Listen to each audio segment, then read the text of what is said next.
Salut tout le monde, c'est Étienne. Je suis toujours à Bière-sur-Cère chez Andros. Aujourd'hui, je suis au département R&D de Andros et je vais rencontrer Florian qui va m'expliquer comment on passe de ça à un pot de Andros Peanuts. Je suis super impatient. C'est parti.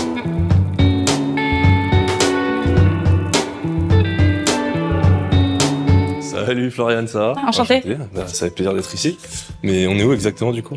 Ici, tu es au centre R&D. Donc c'est ici en fait qu'on va élaborer toutes les nouvelles recettes. Ok, trop bien. Je pensais que ça serait un peu caché et tout, mais en fait c'est beau. Et toi, c'est quoi ton rôle dans tout ça? Moi, je suis chef de projet ici. Ok. Je travaille notamment avec des techniciens Ouais. et on va vraiment formuler des nouvelles recettes. C'est lequel, celui que t'as préféré faire?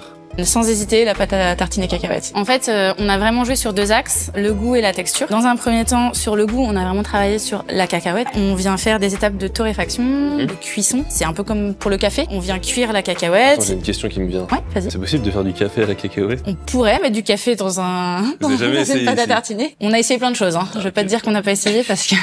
Et donc là, devant toi, tu as différentes torréfactions de cacahuètes. Et ce que je te propose, c'est de déguster à l'aveugle, de deviner quelle est la plus torréfiée des deux cacahuètes. Allez, c'est parti. Si j'y arrive pas, je mange que des cacahuètes pendant 3 semaines. Ok? Et la deuxième. La deuxième, c'était la plus torréfiée.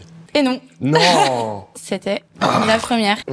J'aime C'est pas grave, c'est pas grave. C'est vrai que sur la cacahuète entière, ça se sent, mais beaucoup moins que quand on vient la broyer derrière Ok. pour faire notre produit. Il y a aussi Ouais. la texture de ce produit qui le rend unique. Du coup, comment vous travaillez la texture? On a voulu vraiment jouer sur la texture d'une pâte à tartiner. Classique qu'on a souvent tous au petit déjeuner. Quelque chose de très onctueux, très lisse, facile à tartiner.